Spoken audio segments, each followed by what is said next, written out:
These are the decisions I do not envy anyone having to make. But the time has come for Bo Nix, Auburn's starting quarterback, to decide what his future is going to be.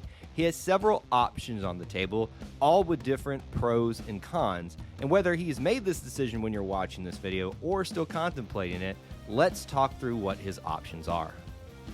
Welcome to the E2C Network, where the Auburn family speaks. Our content here and on our podcast network may tend to be Auburn sports heavy, but if it's orange and blue, it's what we do. If you're new to the channel, be sure to subscribe so you never miss any content. And thank you to members of our booster club like Dustin Smith, who help produce videos like this. So I've thought long and hard about when and how to do this video because this is a very fluid time for Bo Nix and his decision-making process. As of this video, he has not made a decision yet, but chances are if you're watching this, he might have made a decision by now because this is something that I think can happen at any moment. He's probably making the decision as I'm making this video. And look, I know there's a lot of opinions there about Bo Nix, but let's try to be productive and constructive in our conversation about it. Let's not be, oh, well, if he doesn't want to be here, then that's fine. Let him go on his way.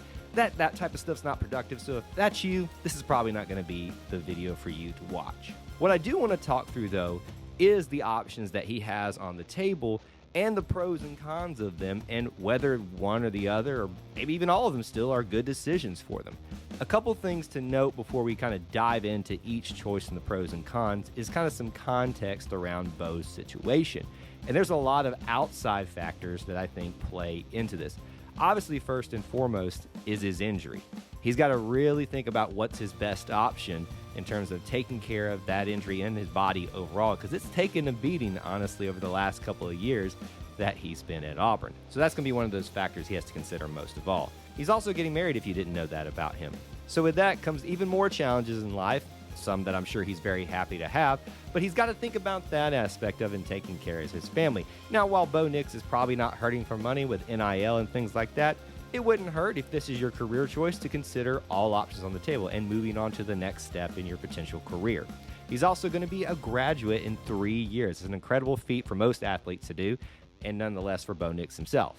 So being a graduate obviously offers you other opportunities to go on to other schools and not even sit out, if that's the rule, if I can remember correctly. Speaking of which, he's got 3 years to use too. Yes, Bo is technically a junior, but remember this, he never used his redshirt year. He started as a true freshman. He also still, in my mind, if the rule is correct, has 1 more year because of that COVID year.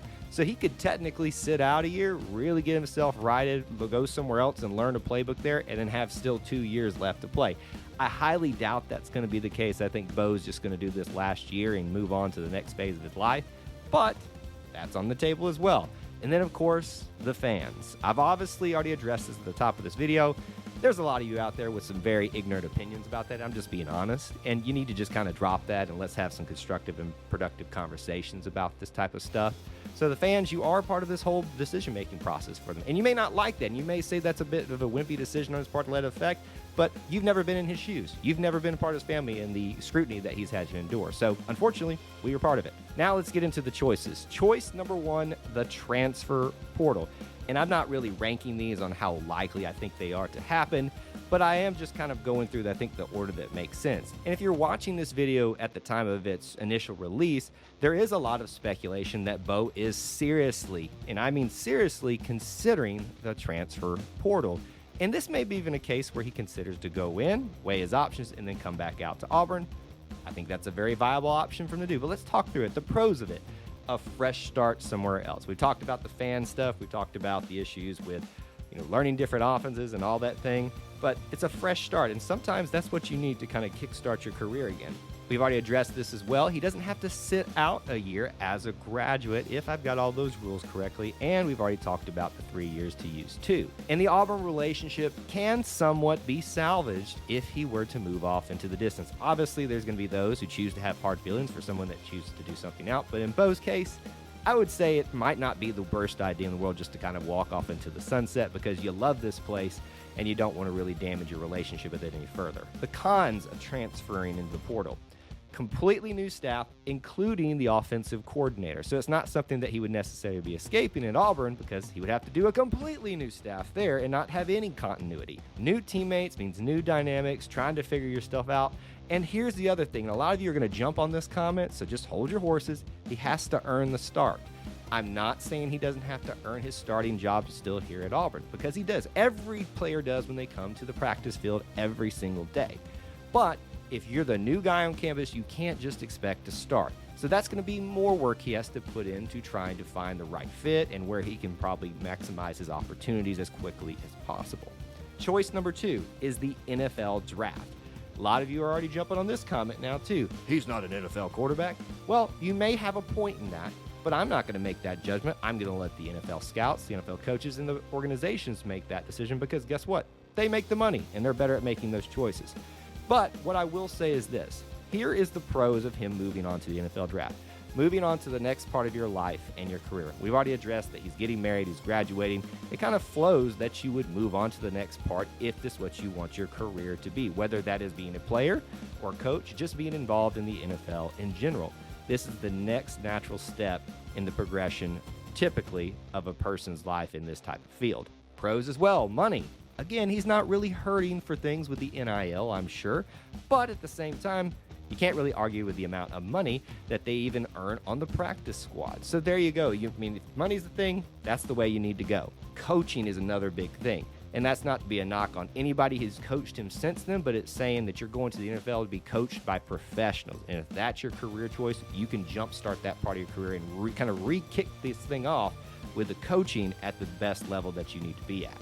The cons, likely a low draft pick, if at all. And I'm going to fully admit that, and that's most people's criticisms about this type of topic, that he's not an NFL quarterback. Well, you don't know that. Let's see what happens when he goes to the combine, how he heals, and let those people make those decisions as well.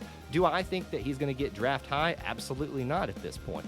Do I think that he could get drafted? Yes. But I could also see him being a free agent, starting on a practice squad, working his way up to a backup position at some point, and who knows, if he gets the right amount of coaching, he could become a starter one day. It's possible. It's happened in some even more surprising circumstances for other quarterbacks. Do you remember Kurt Warner? But that will be a reality that he'll have to work his way up to that. But I think he's up to the challenge of that, because he's a guy who likes the challenge. Have you seen what he's played with at Auburn the last couple of years?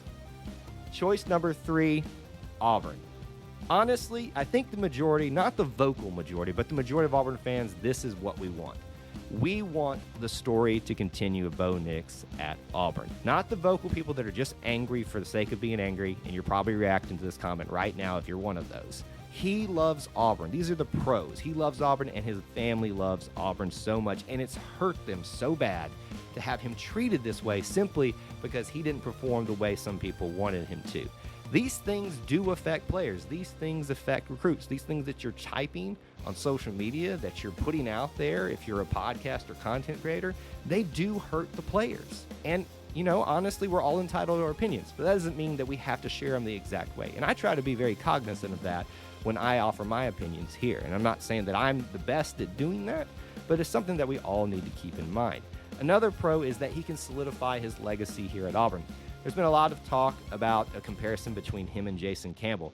It's eerily similar at this point. Jason Campbell had 4 offensive coordinators throughout his entire career, had to ride the bench at one point, had to work his way back up into the good graces of the staff, his teammates, and the fans as well, and what a finish he had.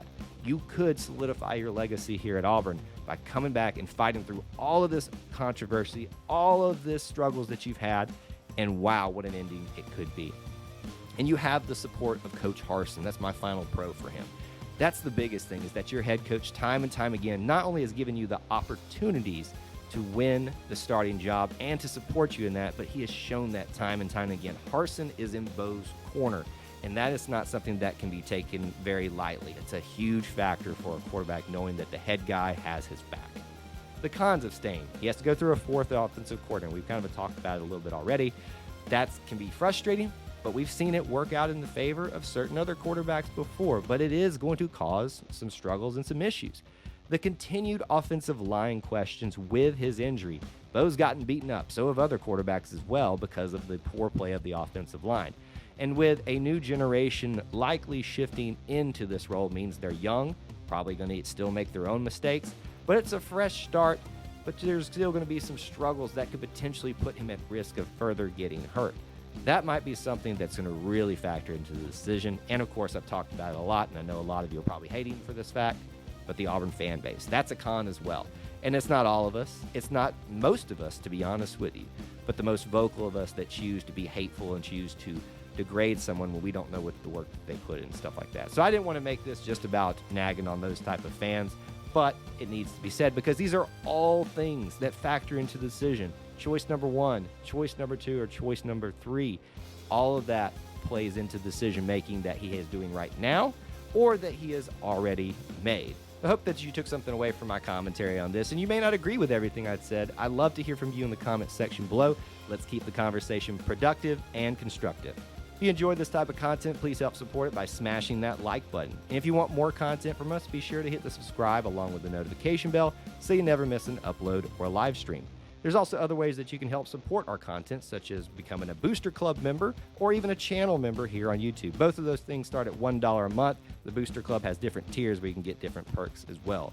Thank you for tuning in to the E2C Network, where the Auburn family speaks. War Eagle.